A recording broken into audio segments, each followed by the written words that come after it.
你好，我是郭文吉，欢迎收看成大医院电视健康讲座。根据内政部统计，2016年台湾的平均寿命已经达到80岁，而超过65岁以上人口就高达300多万人哦。所以，如何长保健康，避免老年症候群的风险，已经是重要的课题。其中呢，如果一旦罹患老年糖尿病，如何控制、降低并发症以及相关的保健，我们今天都要好好跟大家来分享。那节目现场很高兴为你邀请到的是成大医院内科部内分泌暨新陈代谢科林景汉医师。我们请医师先跟观众朋友问好。大家好，我是成大医院内科内分泌科医师，我是林景汉。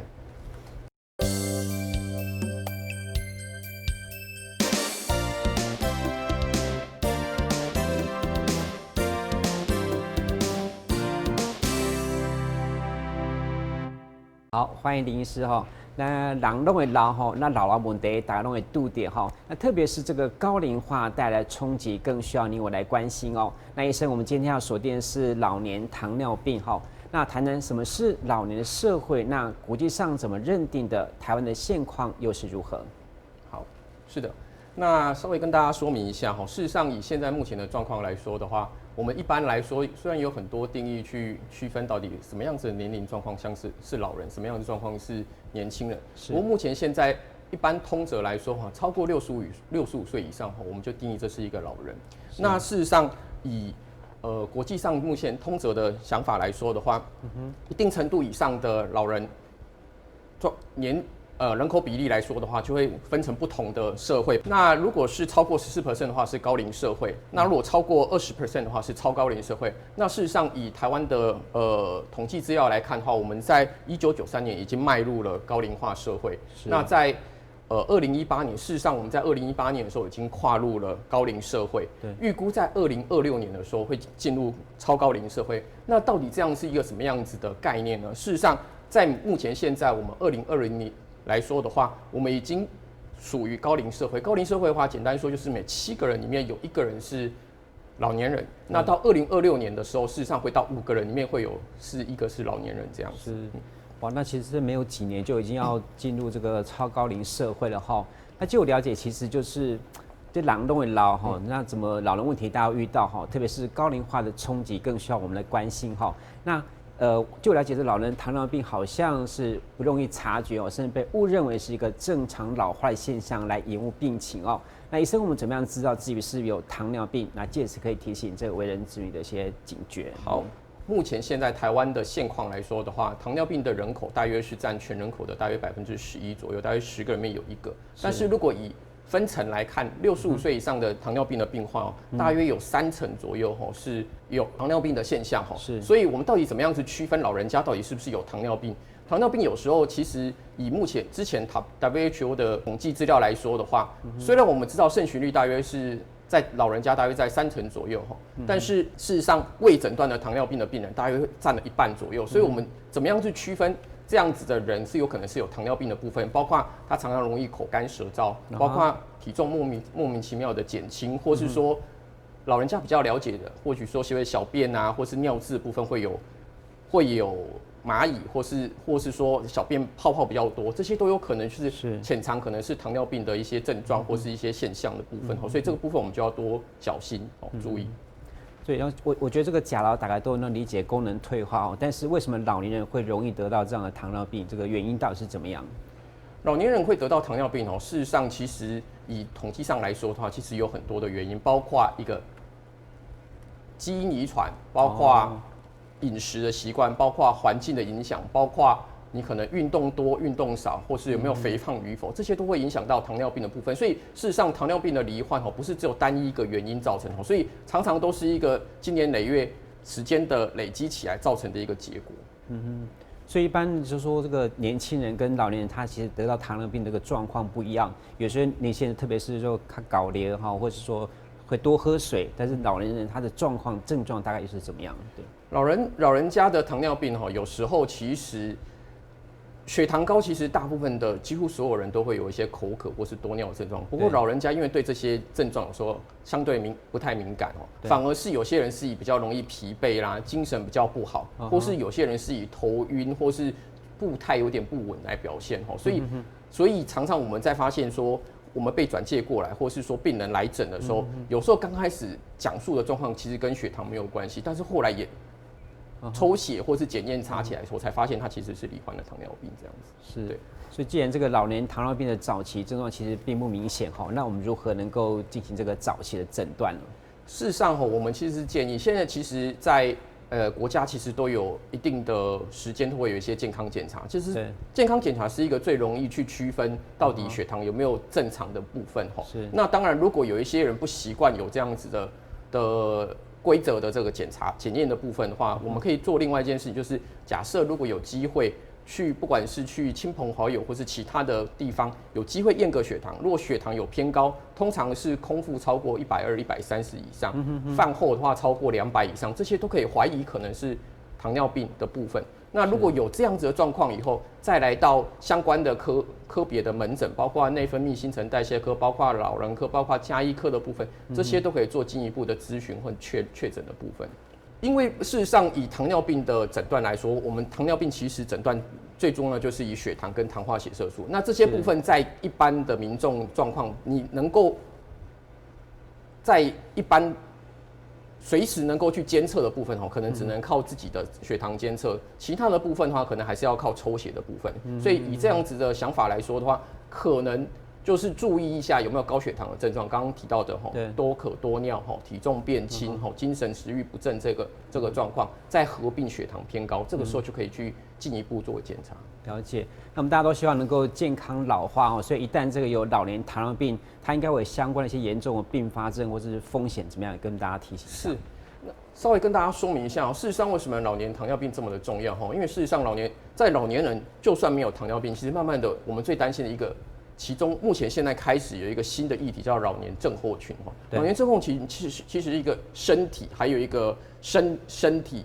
整个心灵上面还有认知上面的一个整体状况的一个认知的状况的不同。那这个状况呢，随着年纪的老化，身体会开始退步，会开始有一些认知上的变差的状况，所以这一个整体的状况。去定义上这个人罹患了老年症候群。那老年症候群有什么样的风险呢？事实上，以老年症候群的部分来说的话，包括行走，包括生活自理，包括一些共病症的出现，都会明显大幅的上升。那研究上也有统计发现说，如果糖尿病的病患同时合并老年症候群的话，事实上他的血糖控制就会变得不容易控制，而且容易造成一些糖尿病其他的并发症，包括致死率都会变高。所以对我们来说，到底有没有这样子的糖尿病病患在迈入老年，或是在老年才发现糖尿病的部分，同时间有没有合并这个症候群的部分，对我们来说其实还蛮重要的。那事实上，在老年人我们一般来说，如果要做一个更周全性的评估的时候，其实我们可以根据不同的几项去做评估评估的部分包括身体的部分，除了身体的部分，还有一个心理的部分，还有认知，还有一些像社会经济的概念。那如果以身体的部分来说，其实还有分成几个细项的部分，包括你有没有办法去执行一般的日常生活的活动？这个日常生活活动包括最简单的刷牙、洗脸、起居、移动的部分。再进一步的话，有一些工具性的一个生活的评估。那工具性的活动的评估的部分，包括说能不能开车，能不能出去外面买东西，跟人做一些比较能够进阶的一些活动，甚至在更进阶一点的话，包括人跟人之间的互动，包括一起出去出游或是一些买卖的部分，这些都是。那除了这些身体上的这些日常生活的评估以外，我们还会去看一下到底老年人的感官的部分，包括听力，包括视力的部分有没有影响到，包括说身体步态有没有平衡，拿东西的时候会不会抖动，会不会不稳定，甚至说身体的一些营养的部分，这些都是整个老人的一个评估的状况。是，医生，你们就是像这个老年糖尿病这种有这一套这个完整的身体评估那其中有一项这个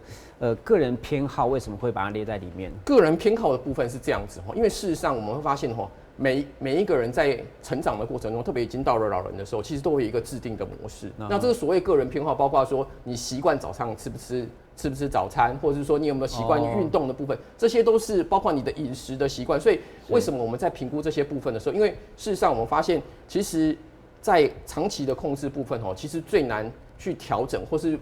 最难去改变是一个既定的一个模式。所以必须要了解这一个人或是这个老年病患他以前既定的状况是如何，我们怎么样从他如果怎么样是算健康的行为，什么样算是不健康的行为，我们必须要从这个偏好去着手去决定说去改变说怎样子的改变对他之后的血糖或是身体的状况控制是比较好的。对，不过一时之间要调整，可能需要一些时间没错。然后，但我想谁都不能保证我们老了之后不会受到这个糖尿病的侵扰哈。那特别是这个老年糖尿病这个盛行率这么高哈，所以我们一定要有所行动哈。所以请医生谈一谈这个老年糖尿病怎么样好好来控制。好，事实上其实不管是老年或是年轻人都一样，糖尿病其实有几个最重要的部分。当然，大家知道糖尿病第一个是血糖偏高，对，所以血糖偏高的部分的话，大家的认知反正血糖高，我们想办法就是血糖越低越好。那基本上大致上的通则是这样子，血糖越低，它的风险、并发症或是后续的风险越低。但是在老人家其实有一点点不同，因为事实上在我们在门诊在看这些病人，我们都了解在血糖变低的状况底下，控制的越稳定的状况底下，我们其实面临到一个风险，就是血糖可能真的太低，低到这个会影响到人的生活，包括他可能会晕过去，或是昏倒的部分。所以在老人家的部分，我们必须要了解低血糖也是一个很重要的议题。所以渐渐的，我们开始会有一个概念，就是老人家的血糖不是越低越好，它是在有限度的控制底下，在不造成低血糖的状况下，达到最好的标准。所以血糖的目标，在老年人，当然如果身体没有什么特别的状况，一般健康的老年糖尿病的病人，糖化血色素6.5以下。或许是可以，但是如果他的共病比较多，包括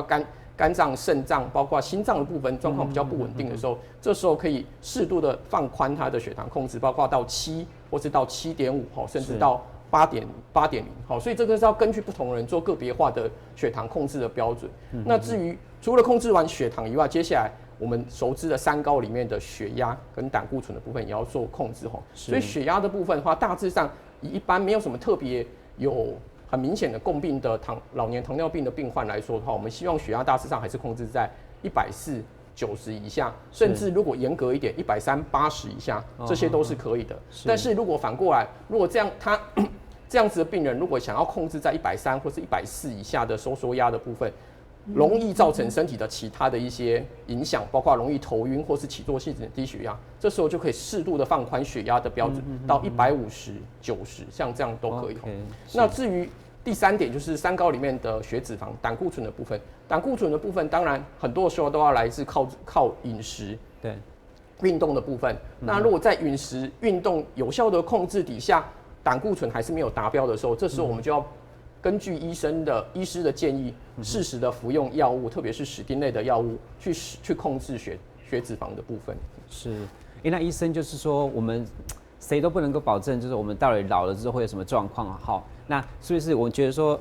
老人就是控制这个三高，还有什么其他这个并发症要特别要注意的？是哈，跟大家报告一下哈，事实上以目前现在的想法里面，其实只控制三高只是最基本的状况，它是避免糖尿病还有这些三高造成的一些并发症。但是事实上，我们在渐渐的特别针对老年人的糖尿病，我们发现其实有几项疾病是在老年糖尿病更容易出现的，包括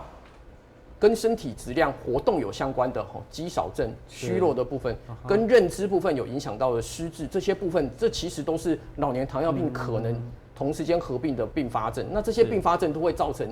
日常生活的一些影响，所以这个部分都是我们之后比较会关注的一些课题的部分。可以详细讲一下肌少症跟衰弱，它大概怎么样去定义它？事实上，大致上是这样子，我们稍微了解一下。简单来说，肌少症就是身体的质量的肌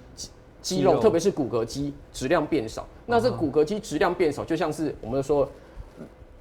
肉比较软。比较没有力气，所以老人家的话会影响到可能是步态行走啦，或是一些活动的部分，甚至有一些心肺功能都会受到影响。是。那衰弱的部分的话，事实上衰弱它是不是我们一般认知的，就是好像就是人很累，精神很疲累。其实不只是这样，医学上面的衰弱的定义它其实是有影响到生活的一些部分，还有一些会影响到日常生活，所以它可能变成一个本来可以自己来看诊的老人家，他可能到衰弱到一定程度的时候，他可能需要家人带他过来，因为他有一些认知上或是活动上的部分，甚至他需要坐轮椅过来，这些都是一些状况。那事实上，为什么肌少症跟衰弱常常被合并起来谈因为事实上肌少症其实常常是被认为是衰弱的前驱症状，所以有时候当老人家已经进入到衰弱，有时候他的日常生活就已经受到影响了。这时候我们其实要在更前面的去侦测到他是不是有一些现象症状是怀疑它是肌少症的部分。那老年糖尿病如果同时间合并肌少症，或是同时间合并衰弱的话，在大规模的统计起来，事实上它的慢性并发症，包括死亡率、平均余命都会缩短。所以这件事情其实还蛮重要的。所以老年糖尿病不管是合并刚刚讲的这个肌少症，或者衰弱，甚至我们要谈的一个失智它大概有哪些比较不良的影响？那特别我们都会用这种刚刚讲的行走的速度跟手部握力这样来评估嘛。对，专业的门诊专科的门诊其实它有一个很正式的评估部分不过但是刚开始的时候，其实我们在门诊或是在一般的家里面是可以做一个简单的筛检。那这个筛检的动作其实非常的容易，因为我们都说肌少症是从肌肉的质量开始变少有关系，所以大致上比较容易去评估到的肌肉的质量的部分，包括手部跟脚部的部分。所以我们通常简单的话就会测握力，看这个老年人的握力有没有变差，或是行走一段的距离，如果他发现他走路的速度变慢，或是说不稳，这些部分的话，我们就会心里面就会怀疑说这个人是不是有可能罹患肌少症？这时候我们再到专科的门诊去，我们可以去用仪器去评估到底身体的肌肉的质量是多还是少。那如果肌肉质量正常，那基本上就不算是肌少症。但是如果肌肉质量真的有随着年龄，或是因为血糖控制的不好，或是整体的状况不稳定的状况下，造成肌肉质量减少，这时候就可以诊断是肌少症的部分。那像这个刚刚提到还有个失智这个为什么也是合并当中一个比较严重的并发症？事实上是这样子失智为什么以目前现在的观念里面，为什么它是糖尿病控制不良以后造成的一个并发症的部分？因为我们发现说血糖控制的不好，或是其他的原因造成的血管性的小型的中风，或是一些血管的沉积的部分，这些会造成身体的认知的，包括脑部的这些认知功能变差。那些脑部的认知功能变差的状况底下的时候，就会造成后续的一些影响。那这个失智的部分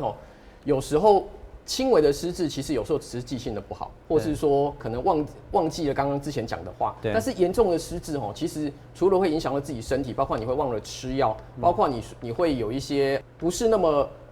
稳定的行为有时候是半夜的时候跑出去啦，或是说跟家人出现了一些摩擦的部分，这些都是会有影响的。所以目前以这样子的状况来说，我们会发现，如果老年糖尿病合并失智的话，不只是血糖控制不稳定，甚至容易造成我们最担心害怕的低血糖，或是他的一些自我照护能力变差。那如果自我照护能力变差的状况底下，你就会需要家里更多的协助，或许就会影响到其他人的日常生活。所以尽量避免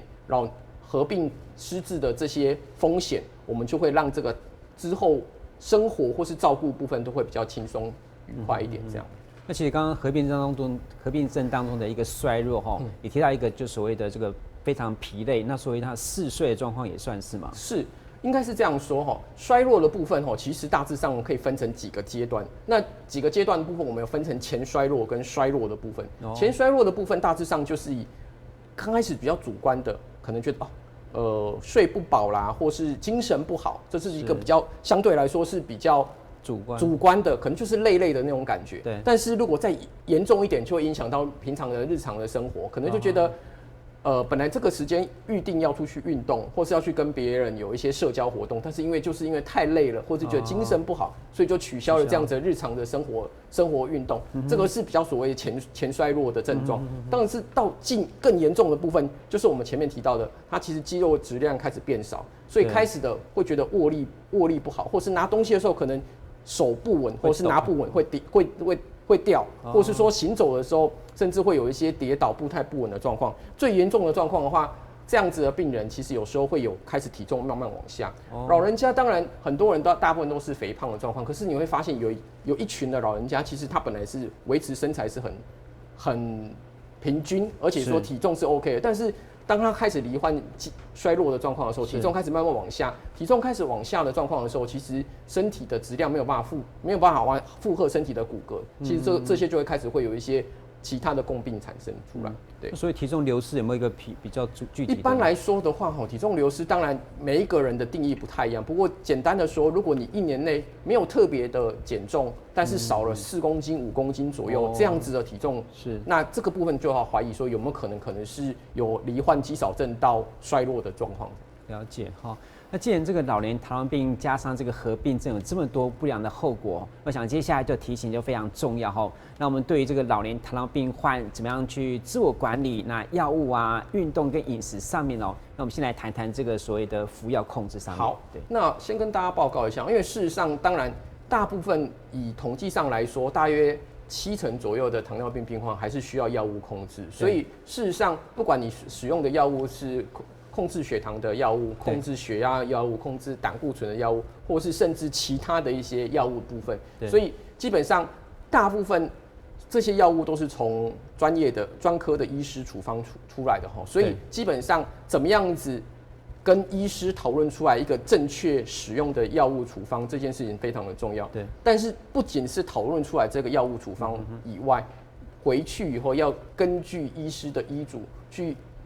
有效的或是规律的使用药物，这样子才能真正达到药物开立出来，它是真的有服用进去有达到效果，所以这是我觉得最重要的其中的一点。除了药物以外，接下来就是自我管理的部分。自我管理部分的话，我们如果是着重在老年糖尿病的话，我们基本上希望血糖不要太高，不要太低，特别要避免低血糖。所以血糖的自我监测这件事情，对于糖尿病的病患来说非常的重要哈。是，不管是你严格一点、积极一点，每天早上睡醒的空腹血糖，那3餐的不管是餐前、餐后的血糖，甚至睡前的血糖，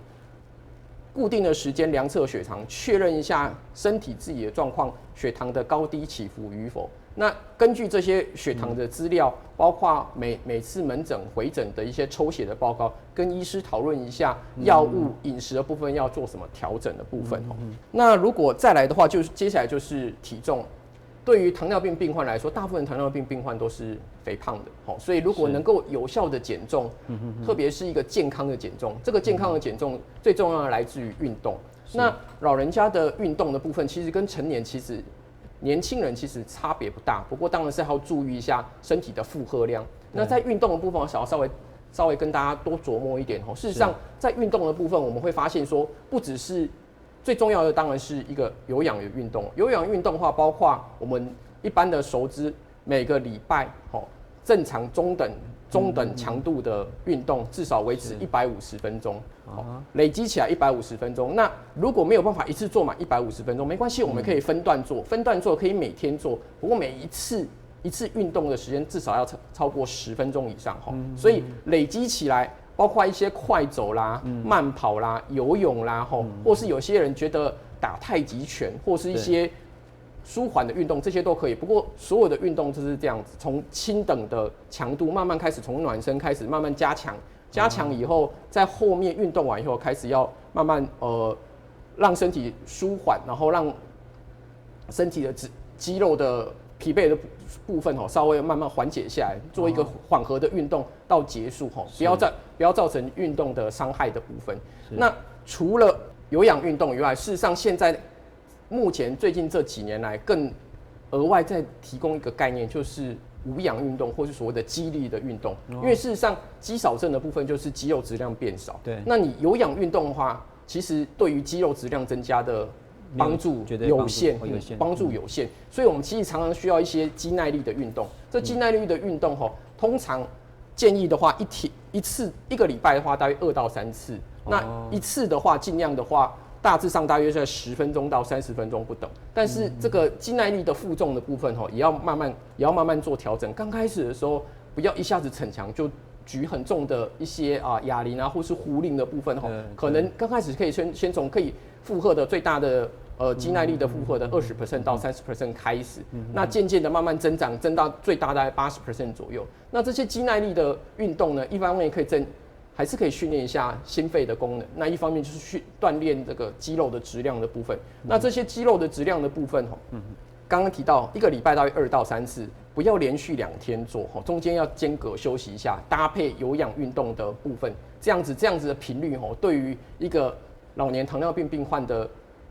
体力啦，或是身体的运动的部分培养，其实是一个很重要哈。那如果可以的话，能够天天运动最好。那如果不行的话，大致上能够换算起来，一个礼拜大概平均3到5次，那累积的时间就是有氧的话大约是150分钟，无氧的话就看2到3次，那一次大约10分钟到30分钟左右哈，累积起来。是。那除了运动以外呢，接下来就是一个饮食的部分。刚刚有提到说饮食是有一些个人偏好的部分哈，所以我们有时候会发现，其实饮食习惯其实是从小累积到大，特别到老人家已经吃了5、60年、60、70年、80年后，对，短时间要改变其实不太容易。不过通常我们会借着门诊的时间，让病患了解到底什么样是一个均衡的饮食，糖分的量要少，蛋白质的量要多少，那油脂类的部分多少，那包括蔬菜水果。糖尿病的病患常常觉得说，蔬菜要多吃，所以水果多吃也没有关系。但是事实上，以老年糖尿病病患来说，常常水果都是过量的哈。所以以大致上简单的来提哈，如果是一个糖尿病病患的话，一天的摄取的水果的总量哈，大致上是一个人的2个拳头的大小哈，2个拳头的总量的大小。那不太建议要喝到果汁类的部分，因为果汁类常常没有看到食物的原型，糖分的摄取量就过多哈。所以营养的部分其实是根据不同的族群不同的身体的状况去做一些调整改变那当然我们也有提供了一些营养的门诊，或是说比较特别更进一步的，不管是我们的卫教门诊或是营养的门诊，这些都会根据每一个糖尿病病患或是非糖尿病的老年病患的身体的肝功能、肾功能的部分去做一些调整所以这些其实都是蛮重要的所以其实撇开药物的控制以外，去自我的监测管理、营养、运动、饮食的部分，其实都有很多可以努力的地方。对，可是我记得过去有人讲说这个假崩配菜但是现在有个观念就是它是假菜配崩，那种吃的顺序好像会影响这个糖尿病的这个状况嘛？是因为事实上其实这个观念大致上可以再往前回推一下因为主要大致上以前就是农业社会的，重点是要吃饱、有体力吃饭，所以饭量都会很多。但事实上以糖尿病病患的角度来说的话如果先吃饭，常常就是吃到很饱了才开始吃菜或是肉因为这样子其实碳水化合物、糖类的部分其实都摄取都过量了。了解。所以现在其实都是建议大致上就是以菜肉先吃完以后再来开始再来使用一些米饭类的部分或是面食类的部分，这样子才会让整个饮食比较均衡，比较不会食用过多的这个碳水化合物造成血糖比较难控制这样子。是，那我想我们今天跟大家讨论这个老年糖尿病不管是这个糖尿病患到了老年，或者说你是老年时候才得了糖尿病但随着这个老人跟糖尿病患的增加，我想都是非常值得关注的焦点。那亲爱的观众朋友，你知道你的血糖是多少吗？现在就要下定决心用行动来控制那今天非常感谢林医师的分享跟观众朋友的收看，我们再会。